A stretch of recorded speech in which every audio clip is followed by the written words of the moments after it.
G'day folks, Rod Moore here from Moore Art School and the Learn to Paint Club. Welcome to another Learn to Paint Club project. Today I thought what we'd do is a little farm house on a hill with a nice winery on the distant mountain. So it's a vineyard, if you like, on the distant mountain. I've drawn up a little sketch, just sat down with a pen and paper, scribbled it out. Nothing fancy, it's just a little bit of a guideline. And I'm going to make it up as we go. But it'll be a good exercise just demonstrating for you, the aerial perspective and how to create depth in a painting and so on. So what we'll do in the Moore method of painting, you should be familiar with that now. If you're a member of the Learn to Paint Club, then you'll find in the bonus section, you'll find the Moore method of painting course for you to take. So you should take that. But what we'll do is start off with step one, of course, which is getting in our drawings. So take a little bit more time with this drawing than what we might with some of them, mainly because we've got the farmhouse on the hill that we want to get that right. So I'll put that just above the horizon line there, just above the halfway mark. I'll spend a little bit of time just getting the right shape for the farmhouse. The rest of it's pretty easy. So we'll just take a little bit more time than what we might normally have taken. Okay. All right.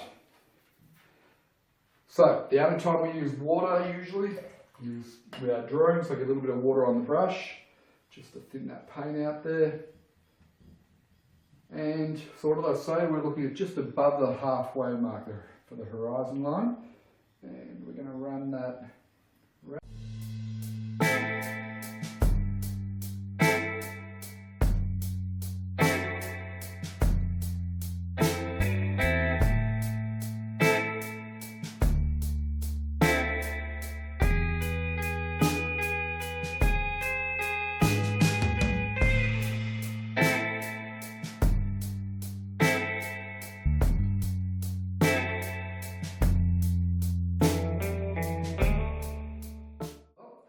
I think we've pretty well got this blocked in. Oh, sorry, we've got step one, the drawing in pretty well. I'm reasonably happy with it as a composition.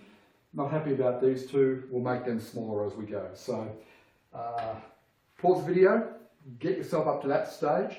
Doesn't look much at the moment, but we've got it mapped out where the big shapes are going to go. And then step two, we'll start to block it in. So pause the video, have a go at that. See you in the next step.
G'day folks, Rod Moore here. Welcome back to step 3. Now hopefully you've paused the video and you have done step 1 and 2 of our project here and got it up to this stage, which is our blocking stage. Okay, so now what we're going to do is We're going to spend a bit of time working on our centre of interest here, the trees around that and the bushes. We'll detail those up, put some highlights on, and then we'll finish off the distant hills and the foreground after that. So we're going to do it in a couple of different stages here. And of course, I'll put out some fresh paint for this step: ultramarine blue, alizarin crimson, yellow ochre, cadmium yellow, and titanium white. So let's get underway. So I think our first step really is to detail up our little farmhouse here. So we're going to go to a smaller brush, little flat brush here, and we're going to get in the right tone into the shadow here. Then we'll do the roof, and then we'll start working on the trees around it, just to start to bring it into focus, get some details into it, and make that become our centre of interest in the painting there. Pardon me. So I've got my flat brush, and it's going to mix up a shadow colour. Pardon me. Make it a little bit on the cool side, so I'm just mixing the blue and the red there, but a little bit on the bluer side, and I'll just lighten it off a little bit. Titanium white. Okay, and let's just start blocking that in. Now, I had already blocked in a tone there, obviously, but now I just want to come back and just firm that paint up. So this little flat brush is ideal for doing things like buildings like this. Let's get that colour down. Now, where the veranda is there, we don't want to put that shadow toning because I'll put some of this background tree in there. So we're going to look through the veranda, and it'll all make sense to you as I progress this along a bit. Okay, so that's our shadow side there. Let's stand back and have a look. Okay.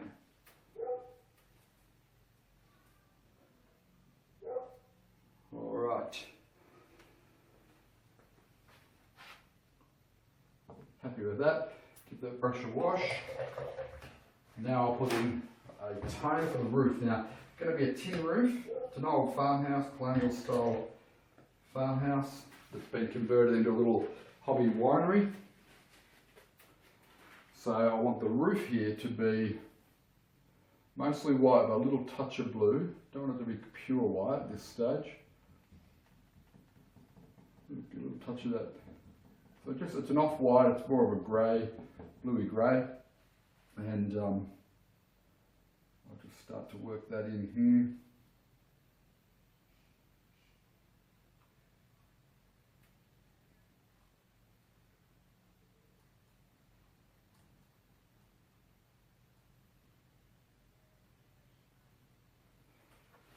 So now we've got to slow down, and we've got to start to tighten up on our shapes, especially with something like this little cottage. Now just the roof. So hard edges on things like the cottage will bring it into focus and make it a focal point. Soft edges in the background where you don't want things to be in focus. Okay.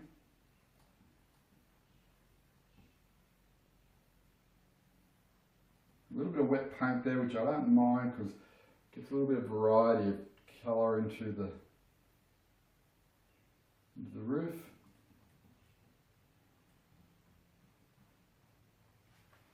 And I'll put some rust on that roof as well. If this is like corrugated iron, then a bit of character with some rust.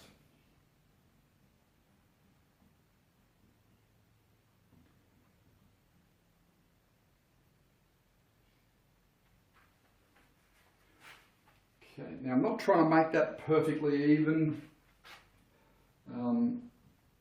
This is again, an old farmhouse, so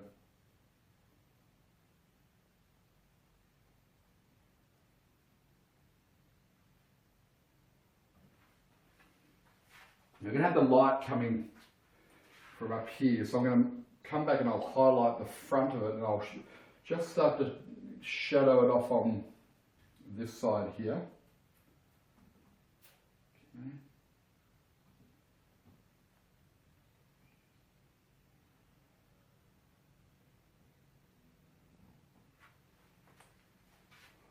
I'll be coming back and putting highlight on the front there.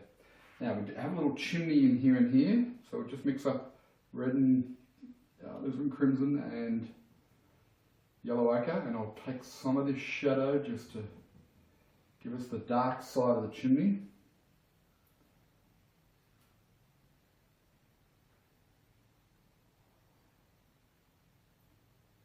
I'm using a thick brush for this, so my brush skills aren't the best.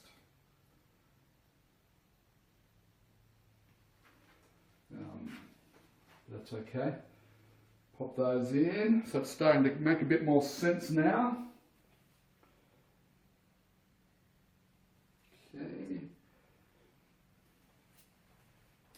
Making a bit more sense. Just swish it out. A bit more of this white here.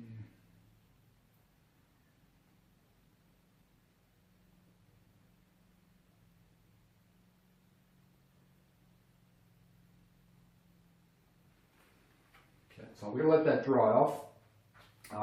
We've got these poplar trees sitting in the background here. So we're going to do those as a dark first, too much red in there. Get that, a little bit of blue just to, so it's sort of like a dark orangey colour for the poplars, and then I'll hit it with the highlight tone. Probably not the right brush. What brush will I use? I'll use the fan brush. Just got this crusty old fan brush here. So that's probably not quite right. I'll add a little bit more yellow. I'll just brighten that up. That's probably better. So, okay, I'll make the one on the left a bit taller. It's quite a bright, warm colour that I've used there. A little bit more daring than probably I'd hoped to be, but hey. Okay, make this one here a little smaller. Okay, why am I making the one on the right a little bit smaller? Because if that went to the top, it'd sort of block the eye flowing back into the painting, which we don't want.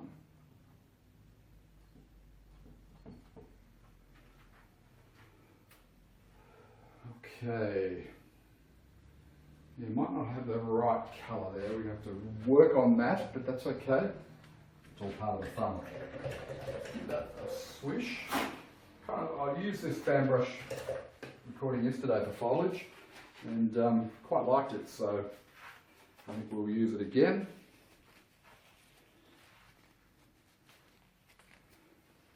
So I've got a little bit of background foliage in here. I'll just get some dark back into that.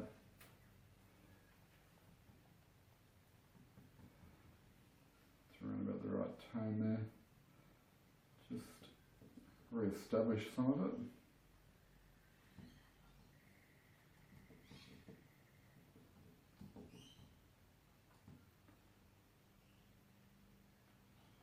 Around the roof line of the farmhouse there, I've just got to be a little bit careful, so I might pick up this brush. See where I've got a big backboard now. Use it to clean a lot of excess paint off. I've got Robert Hagen to thank for that. As soon as I saw his studio set up, I thought, yep, that's what I need. Because I'm not a very neat person naturally, and trying to keep things neat and tidy in the studio. I'll do a video as a studio tour. I did one a few years ago, but now that I've moved on to a newer, bigger studio, still not ideal, but it's definitely better. It's better for recording, that's for sure. Okay, just getting a bit of colour in there. So I'm just sort of re-establishing that roof line a little bit there. Okay, I think that's good. And better work up into that that tree a little bit more too. I'll make that one slightly stronger. A little bit less white, a touch of white, but a little bit less. Go with the fan brush.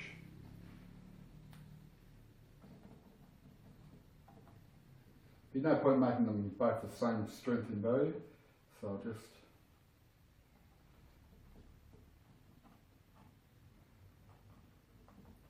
make this one a little bit stronger.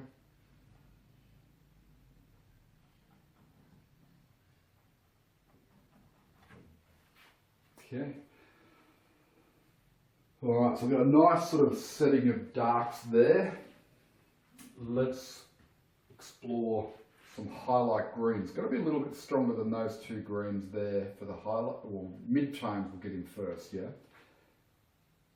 So we'll go ultramarine blue, bit of yellow ochre, pinhead of red.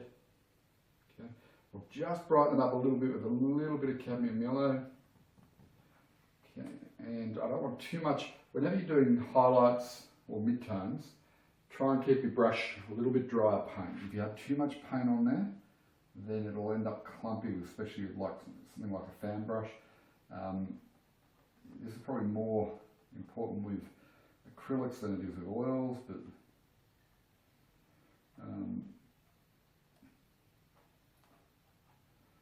you'll just find it works a little bit better. So I'm just sort of shaping in. Don't lose all of those darks. You know, like beginner mistake is to completely lose those darks. I've done it myself many times.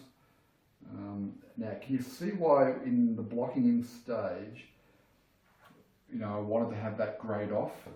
Saturation is not as strong in that background section there because it's further away. If I didn't have the graying off there, it would compete against that green there and we wouldn't have the depth in there. Okay, that's really important. So saturation is one of the ways that you create aerial perspective, is that you have more highly saturated paint in the foreground. Okay, more highly saturated paint in the foreground or closer to us, and the further we get away, we grey the paint off. And I might do a video on that, just on saturation and greying for creating aerial perspective in as a bonus project, I think, for our Learn to Paint Club members. Okay, and then I'll just put a pin of white and a touch more blue into there. Okay, and see if we can't just separate this second tree a little. So you can see there, I mean, you might not be able to see on the video until we expand it out, but it's definitely a different tone there, which is what I was after. And we'll keep a bit of this in shadow, but not all of it. Okay. Not too bad, okay.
And the last little thing that I'm thinking is let's just get some lighter green here.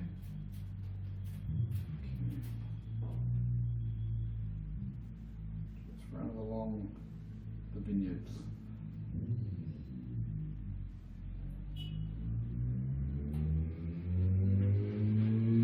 Just to bring them out a little bit more, even though they're off in the distance.